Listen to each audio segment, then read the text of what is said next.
দিনটো ভিতৰত চাওঁ আৰু উপস্থিত সাহিত্য অনুৰাগী বন্ধুসকল, আনুষ্ঠানিক কৰাতকৈ মই অনানুষ্ঠানিকভাৱে ক'বলৈকে বেছি ভাল পাওঁ। প্ৰথমতে মই নিজে এটা বেলেগ গল্পৰে কথাখিনি আৰম্ভ কৰোঁ। এগৰাকী কম বয়সীয়া মানুহক বিয়া কৰাই আনিলে। অনাৰ পিছত ল'ৰা এটা হ'ল, ল'ৰাটো তেনেই সৰু আৰু অসুখীয়া। মানুহজন ঢুকাই থাকিলে। ঢুকাই থকাৰ লগে লগে সম্পত্তিখিনি বহুত সম্পত্তি আছিল। এতিয়া তেওঁৰ যিকেইটা ডাঙৰ পুতেকবোৰৰ খং যে তেওঁলোকৰ সম্পত্তি এতিয়া দুভাগ হ'লে। ল'ৰাটোৰ ওপৰত খং, সৰু ল'ৰাটোৰ ওপৰত। এই ল'ৰাটোৱে অকণমানে কালি ইমান বেমাৰী ল'ৰা এটা ডিঙিত এইবিলাক পিন্ধে, মাদলি পিন্ধা এটা পেট ওলোৱা অকণমানি ল'ৰা, ই মানে আমাৰ সম্পত্তি আধা লৈ যাব এতিয়া। কেছ চলি আছে। কেছৰ মানুহ উভতি আহোঁতে বাৰিষা বতৰ, বাটতে দেখা পালে অকণমানি সেই ল'ৰাটোৱে তাতে খেলি আছে পুখুৰী এটাৰ ওচৰত।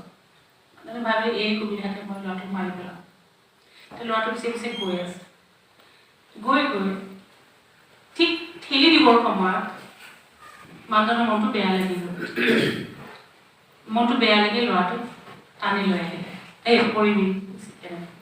গল্পটো আছিল আশাপূৰ্ণা দেৱী। বহুদিন কিমান বছৰ আগতে পঢ়া গল্প, এতিয়াও মনত আছে। এই কিতাপখন পঢ়োঁতে মাগুৰ গল্পটো একেধৰণে দিনজ্যোতি ঠাকুৰে তুলি ধৰিছে। মই সেইটোৱে সেইকাৰণে আৰম্ভ কৰিছোঁ। একেই ধৰণৰ ট্ৰিটমেণ্ট, একেই কথন শৈলী, একে ধৰণৰ ছাৰপ্ৰাইজ, আকস্মিকতা, এই গোটেইখিনি মই মোৰ গল্পৰ মানুহ নহয়, কিন্তু গল্পৰ পাঠক হিচাপে যদিও মোৰ সীমাবদ্ধ জ্ঞান, এই গল্পটো পঢ়াৰ লগে লগে মই বাকী এনে এজন লেখকৰ গল্প মোৰ মনলৈ আহিছে, যিগৰাকী আমাৰ কাৰণে এজন পাত্ৰ স্মৰণীয় লেখক। কিন্তু গীতাৰ্থ অভিনন্দনৰ পাত্ৰ। মই কেতিয়াও অযথা প্ৰশংসা নকৰোঁ, যিটো কৈছোঁ সঁচা কথা কৈছোঁ। আশাপূৰ্ণা দেৱীৰ গল্প যেনেকৈ চুই গৈছে, যেনেকৈ চুই যায় আৰু ৰৈ যায়, যেনে মানটোৰ গল্পবোৰ, যেনে আৰু বহুত, যেনে নেকলেছ গল্পটো, যেনে অভাৰকোট গল্পটো, যিবোৰ গল্প আমাক পাহৰি যাব নিদিয়ে। ভৱেন্দ্ৰ শইকীয়াৰ গল্পবোৰ,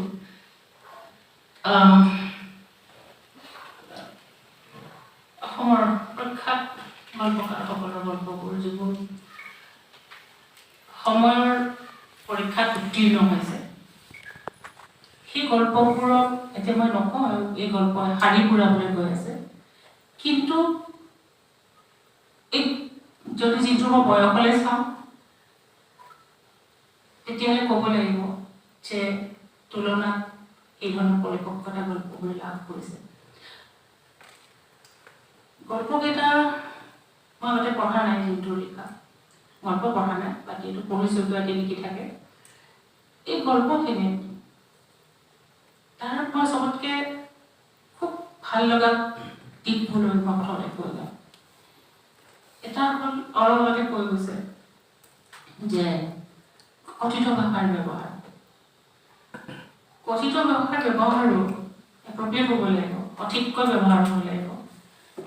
সেই ব্যৱহাৰ সঠিককৈ ব্যৱহাৰ কৰা হৈছে, আৰু সি ছবি এখন এটা ছিকুৱেঞ্চ তুলি ধৰোঁতে সহায় কৰিছে।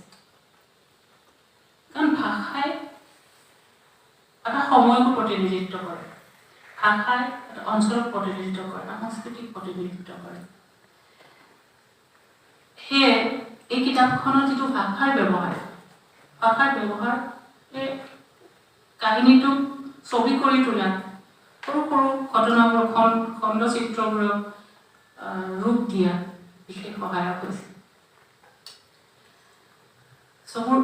চকুৰ আগত ভাহি উঠে। তেনে আৰু এটা গল্প মই পাহৰিলোঁ কাৰ গল্প আছিলে, বেংগলী গল্প আৰু এটা চোৰে, খুব বেংগলী গল্প আছে। চোৰ এটাই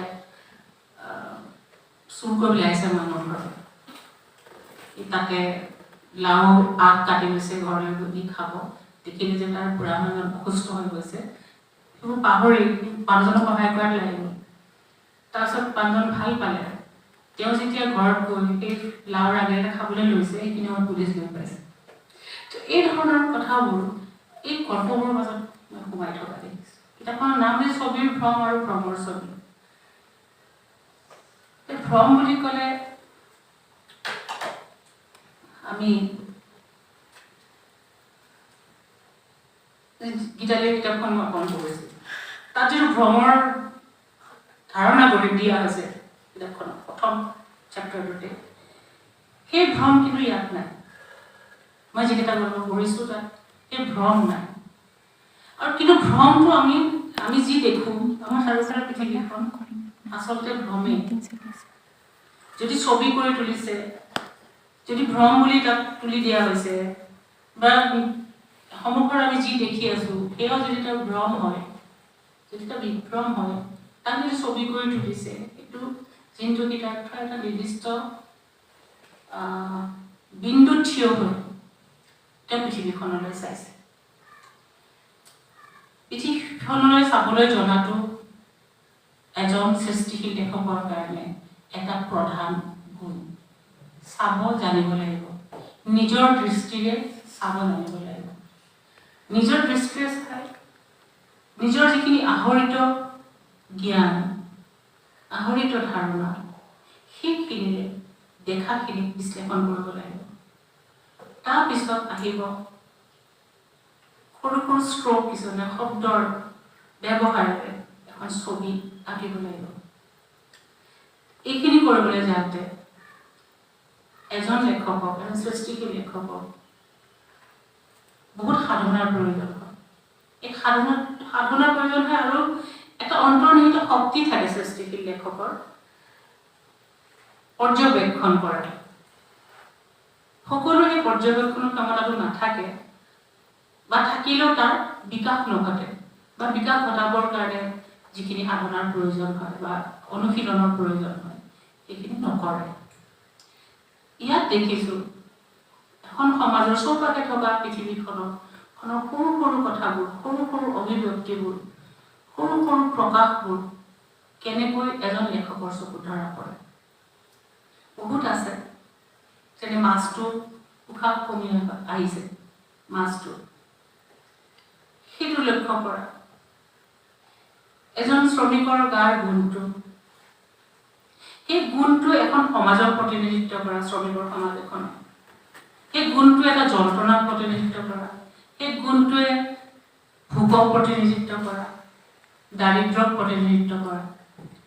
এই বস্তুবোৰ বহুত আছে, মই ইমানখিনি মই ভালকে মোৰ মনত নাই, ক'ব নোৱাৰিম। কিন্তু বহুত সৰু সৰু মই দেখিছোঁ ধুনীয়াকৈ তুলি আনিব পাৰিছে।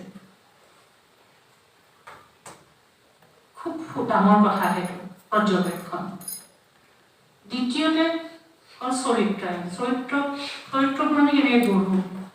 চৰিত্ৰ গঢ়িবলৈ হ'লে চৰিত্ৰটোক বুজি পাব লাগিব। মই মোৰ দৰে মই মোক ধুনীয়াকৈ মই লিখিব পাৰিম। মই যেন বেলেগ মানুহৰ এটা বেলেগ চৰিত্ৰ কেতিয়াবা অংকন কৰিম, এই চৰিত্ৰটোৰ ভিতৰলৈ মই সোমাব পাৰিব লাগিব, চৰিত্ৰটো মই বুজি পাব লাগিব। যেনেকৈ কেইটামান শব্দৰে সদায় বিচাৰ কৰোঁ সৃষ্টিশীল লিখনে, কিয়, ক'ত, কেতিয়া, কেনেকৈ, এই প্ৰশ্নবোৰৰ পৰা উত্তৰবোৰ উলিয়ালে আমি লিখোঁ। এজন মানুহে এটা বিশেষ ডায়লগ কেনেকৈ ক'ব সেইটো নিৰ্ভৰ কৰিব তেওঁৰ বেকগ্ৰাউণ্ড, তেওঁ কেনেকৈ ডাঙৰ হৈছে, তেওঁৰ জীৱনৰ ধাৰণা কি, তেওঁ কেনেকৈ ইমানখিনি তেওঁ পঢ়া শুনা কৰিছে, সেইটোৰ ওপৰত নিৰ্ভৰ কৰিব। সেইকাৰণে প্ৰতিটো চৰিত্ৰৰ ভাষা, ডায়লগবোৰ বেলেগ বেলেগ হয়।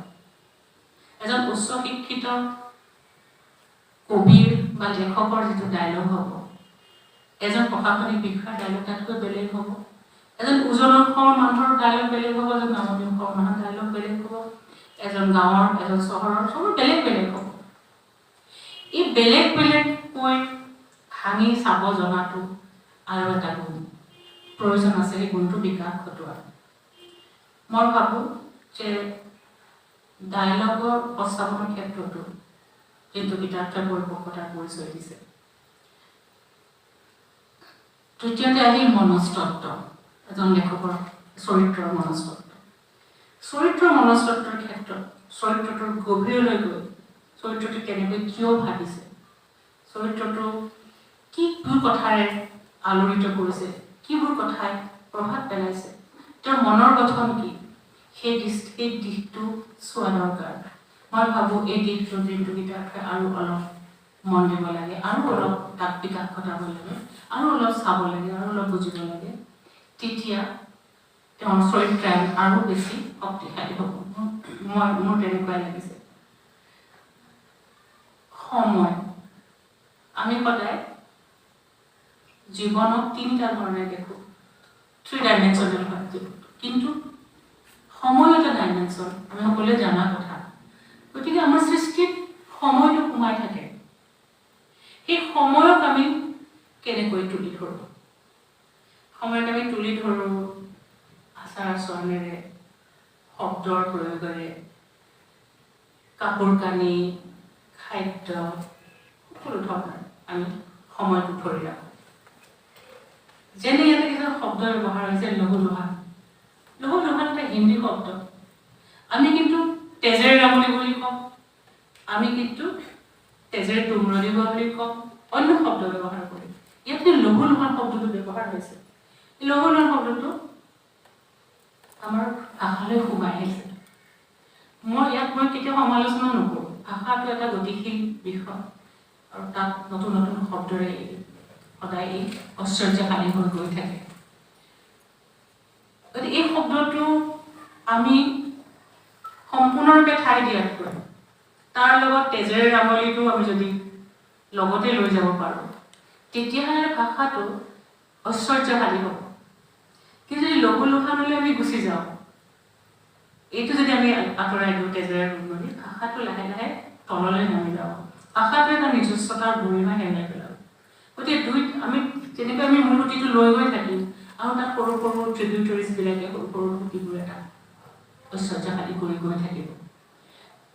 যেনে মই যেতিয়া লিখোঁ, তেতিয়া মই সদায় ভাবোঁ যে মিঠা শব্দৰ এডজেক্টিভ কি, বিশেষণনো কি? অসমীয়া ভাষাত মিঠাৰ কোনো এডজেক্টিভ নাই। সেউজীয়াৰ বহুত বেছি শব্দ নাই। সেইকাৰণে আমি কিছুমান বস্তু আমি বাহিৰ লওঁ, যেনে মিঠাজ, ইমান ধুনীয়া এটা শব্দ, কিন্তু আমি চাবলৈ গ'লে আমি বহুত বেছি বিচাৰি নাপাওঁ, বা হয়তো আছে মই নাজানো। গতিকে ভাষাটো আজি ইংৰাজী ভাষা ইমান ঐশ্বৰ্যশালী হোৱাৰ কাৰণেই সেইটো যে এটা লিবাৰেল ভাষা গ্ৰহণ কৰাৰ তেওঁলোকৰ ইচ্ছা আছে, মুকলি। গ্ৰহণ কৰাৰ ইচ্ছাৰ অৰ্থ এইটো নহয় যে নিজস্বতা হেৰুৱাই গৈছে। সেইকাৰণে পণ্ডিত সোমাইছে, পায়জামা সোমাইছে, আৰু বহুত কেইবিধ শব্দ সোমাইছে। আৰু এটা কথা, শব্দৰ যেতিয়া প্ৰয়োগ কৰা যায়, শব্দৰ প্ৰয়োগযোগ্যতাটো মন কৰাটো দৰকাৰ। সেইটো কথা মই যোনটো ক'ব বিচাৰোঁ, যে কিছুমান শব্দ যেনে চগা হৈ জালত জঁপিয়াই পৰে, কিন্তু জাল এনে বস্তু যাত জঁপিয়াই কোনো কৰিবলৈ নাযায়। জালখন ফটাকৈ ধৰিবৰ কাৰণে জালত লাগি ধৰে, আৰু চগা জুয়ে চগাক আকৰ্ষণ কৰে, আৰু জুই দেখিলে, পোহৰ দেখিলে চগা তালে ধৰি যায়। চগা জুইত যায়, জালত লাগি ধৰে। গতিকে চগা হৈ জালত নজঁপিয়ায়। এই এপ্লিকেবিলিটিটো আমি চাব লাগিব। যেনে চকুৰ টিলিকতে বুলি এটা শব্দ ব্যৱহাৰ হৈছে। টিলিকিটো এইটোৱে চাগে, টিলিক চকু কেতিয়া টিলিকি নমাৰে, চকুৰ পলকত হ'ব। গতিকে কিন্তু কেতিয়া কি হয়, মই নিজৰ ক্ষেত্ৰত মই বহুত ভুল কৰোঁ। লিখি থাকোঁতে আমি সেই কথাবোৰ আমাৰ চকুত নপৰে। আমি যেনে কৈ থাকোঁ তেনেকৈ আমি কেতিয়াবা লিখি গৈ থাকোঁ, আমাৰ চকুৰ পৰা বস্তুবোৰ চকুত নপৰে, ধৰিব নোৱাৰোঁ আমি। গতিকে সেইবোৰ ভুল হৈ যায় কেতিয়াবা। সেইখিনি কথা অকণমান কেয়াৰফুলি চাব লাগিব, যদি নিজকে আৰু ইম্প্ৰুভ কৰিব লাগে। যেনে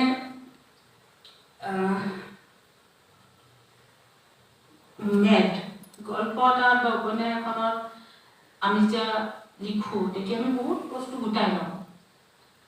গোটাই ল'লে আমাৰ মনত এটা কি হয়, এটা লোভ হয় যে যিমান বস্তু গোটাইছোঁ চব ঢালি দিওঁ ইয়াতে, ইমান গোটাইছোঁ কিন্তু এইখিনিতে লেখকজন বহুত কঠোৰ হ'ব লাগে। তেওঁ ক'ৰবাত তেওঁ সেই বস্তুবিলাক যিখিনি প্ৰয়োজন নাই, খুব জৰুৰী তথ্য হ'ব পাৰে, জৰুৰী কথা থাকিব পাৰে, কিন্তু গল্পটোৰ বা উপন্যাসখনৰ কাৰণে প্ৰয়োজন নাই, তাক আঁতৰাই দিবৰ কাৰণে সেই ক'ৰবাত নিৰুদ্দয় হ'ব লাগিব লেখকজন। তেতিয়া তাৰ যিখিনি ফেট থাকে, যিখিনি এক্সট্ৰা, সেইখিনি লাহে লাহে আঁতৰি যায়। মই এই উপন্যাসখনত এক্সট্ৰা বা মেদৰ ভাৰ বেছি নাই দেখা। সেইকাৰণে পঢ়ি যাওঁতে ক'তো এইখিনি জপিয়াই যাওঁ নেকি এই ধৰণৰ কেতিয়াও লগা নাই। আৰু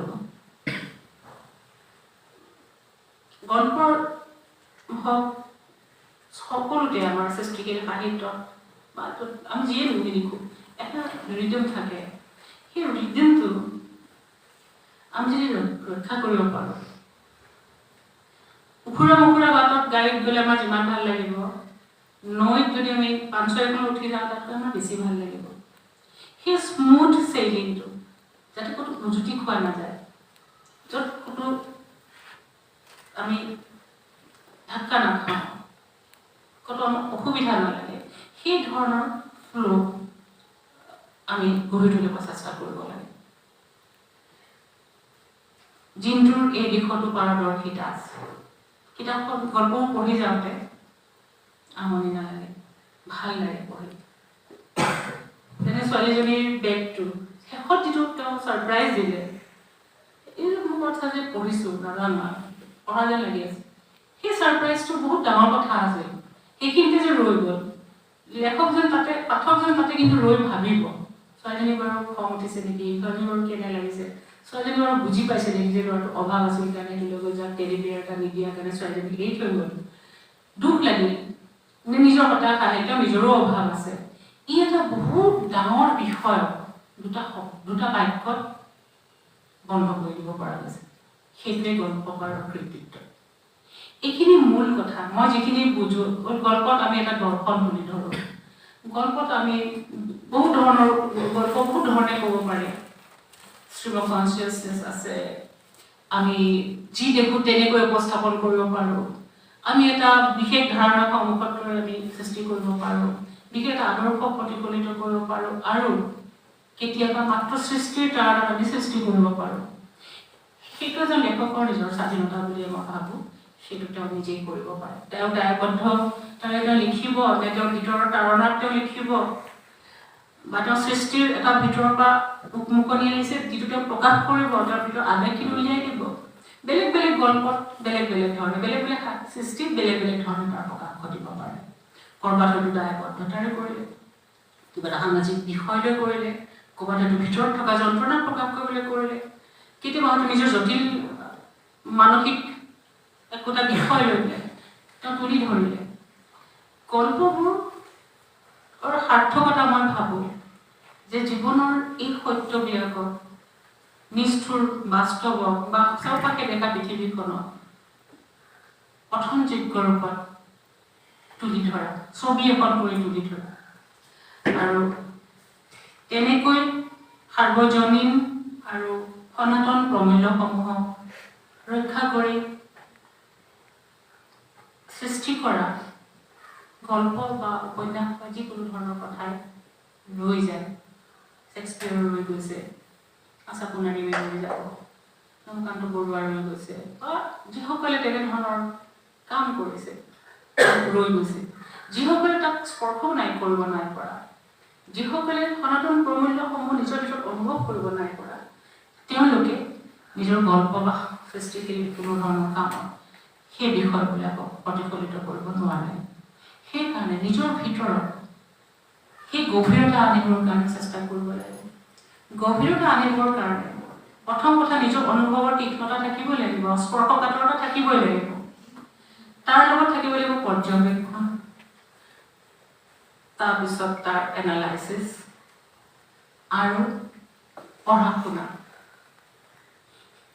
এজন ছাত্ৰ হৈ থাকিব লাগিব, সদায় শিকিব লাগিব, সদায় জানিব লাগিব যে মোৰ কাইলৈ দিনটোত মই আৰু নতুন কথা এটা শিকিম, মোৰ লিখনি আৰু অকণমান ভাল কৰিম, আৰু অকণমান মই তাক ঠিককৈ লিখিম, আৰু আৰু মই ভালকৈ তাক উপস্থাপন কৰিম তেনেকৈ লাহে লাহে আগবাঢ়ি যাব মানুহ আমি খুব কম বয়সতে লিখিবলৈ আৰম্ভ কৰিছিলোঁ মোৰ তেতিয়া 20 বছৰ বয়স মানে এইটো ভাবিব পাৰে যে কম বয়সত মানুহে অপৰিপক্ক হৈ থাকে গতিকে লিখনিৰ সিমান তাৰ মূল্য নাই কিন্তু মই ভাবোঁ যে উপলব্ধিৰ যিবোৰ ডাঙৰ ডাঙৰ উপলব্ধিৰ বীজসমূহ ডাঙৰ ডাঙৰ কথা ভাবিব পৰা মনটো লগত থাকে 20 বছৰ বয়সতো থাকে কম বয়সতো থাকে সি লাহে লাহে আৰু বেছি বিকশিত হয় কিন্তু বীজটো থাকিব লাগিব আৰু তাৰ প্ৰতিফলন ঘটে সৃষ্টি প্ৰথম গল্পটোতে হয়তো মানুহৰ পাৰফেকশ্যন নাহিব পাৰে কিন্তু তাত এনেকুৱা কিছুমান বাক্য থাকিব এনেকুৱা কিছুমান চিত্ৰকল্প থাকিব এনেধৰণৰ কিছুমান কণ্ঠচিত্ৰ থাকিব যি সেই মানুহজনৰ ভিতৰৰ সত্তাটো প্ৰতিফলিত কৰে আৰু ভিতৰৰ সত্তাটোত যদি গভীৰতা আছে সি বিকশিত হ'ব আৰু যিমানে বিকাশ হৈ গৈ থাকিব তেওঁৰ লিখনি তেনেকৈ পৰিপক্কতা লাভ কৰিব মই বহুত তেওঁতকৈ বহুত মই চিনিয়ৰ আৰু মই কিন্তু গল্পৰ মানুহ নহয় তথাপি মই ভাবোঁ যে যদি এনেকৈ আগবাঢ়ি গৈ থাকে তেতিয়াহ'লে জিন্তু কিন্তু অসমৰ গল্প জগতত এটা বহুত ডাঙৰ স্থান লাভ কৰিব পাৰিব কিন্তু তাৰ কাৰণে আজি ইমান উত্ৰাৱল হ'বৰ বা উদ্বেলিত হ'বৰ কোনো প্ৰয়োজন নাই জানিব লাগিব যে মোৰ ভিতৰত সেইখিনি শক্তি আছে তাক মই ঘঁহি মাৰি তাক মই বিকাশ কৰিব লাগিব যেনেকৈ হীৰা ডোখৰ কেনেকৈ হ'ব কয়লাৰ খনিত হাজাৰ হাজাৰ বছৰ চেপা খাই থকাৰ পিছত কয়লাৰ মাজৰ পৰা এটুকুৰা হীৰা ওলায় হীৰা টুকুৰা কিন্তু দেখাত নিমখৰ দৰে তাৰ কোনো চিকমিকনি নাথাকে কিন্তু সেইডোখৰ হীৰা তাক যেতিয়া কটা যায় ভালকৈ তাৰপিছতে সি চিকমিকনিটো দিয়ে গতিকে হীৰাডোখৰ থাকিলে নহ'ব তাক তুমি কুশলী হাতেৰে তাক ভালকৈ কাটিব জানিব লাগিব যদি তাৰ পৰা আমি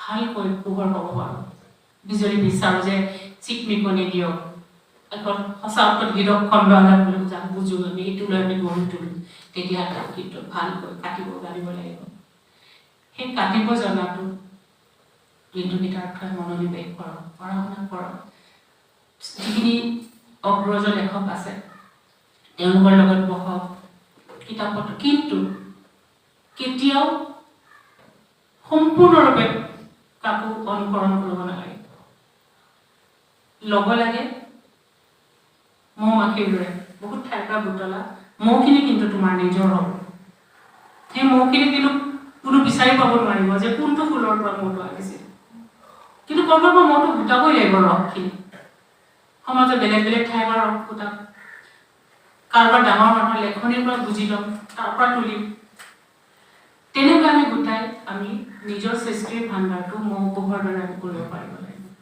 সেইটো কাৰণে সাধনা কৰক আৰু আমি আশীৰ্বাদেই দিব পাৰোঁ আৰু একচুৱেলি মোৰ খুব ভাল লাগে যদি ভালকৈ কোনোবাই কাম কৰে বহুত ধৰণৰ ধাৰা আছে কিছুমানে গল্পটো লিখিলে এটা লবিত সোমাই গ'ল ডাঙৰ কিছুমান মানুহৰ ছত্ৰছায়ালৈ গুচি গ'ল আৰু খুব কোনোবাটাই তেওঁলোকে অলপমান প্ৰচাৰ ল'লে বা ঠাইডোখৰ লৈ ল'লে ষ্ট্ৰেইট লাইনত উঠিলে অংকৰ দৰে ষ্ট্ৰেইট লাইনতে পৰিব সূত্ৰ আছে গতিকে লাহে লাহে লাহে লাহে নিজক বিকাশ কৰি যি উঠিব তাক কিন্তু পেলাই দিব নোৱাৰে সেইকাৰণে নিজক পঢ়িব লাগিব নিজৰ ভিতৰৰ কেতিয়াও নিজৰ এটা সীমাৰেখা ঠিক কৰি ল'ব নালাগে যে মই গীতালি বৰাৰ দৰে ভালকৈ গল্প লিখিম সেইটো যদি ভাবি ল'লে তেতিয়াহ'লে গীতালি বৰা ক্ৰছ কৰিব কেতিয়াও নোৱাৰে গীতালি বৰা এটা মাইলৰ খুঁটি হ'ব পাৰে ডেষ্টিনেশ্যন হ'ব নোৱাৰে গতিকে মই যেতিয়া নিজে লিখোঁ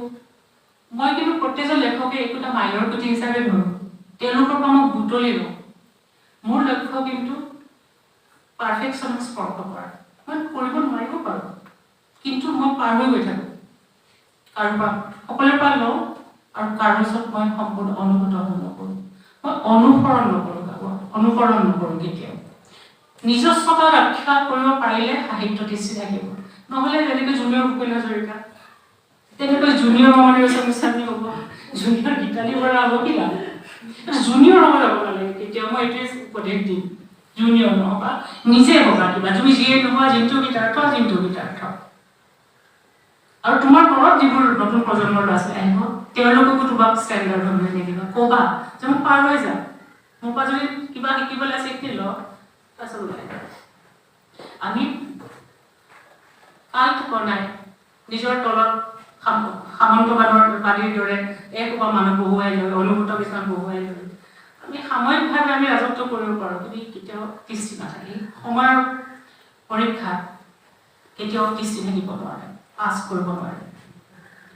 বহুত দীঘলীয়াকৈ ক'লোঁ কিয় মই খুব কিতাপখন পঢ়ি মই খুব ভাল পাইছোঁ। আচলতে আমনি লাগিলে মই ক'ব নোৱাৰিলোঁ, কিতাপখন ভাল হৈছে, গল্পবোৰ ভাল হৈছে,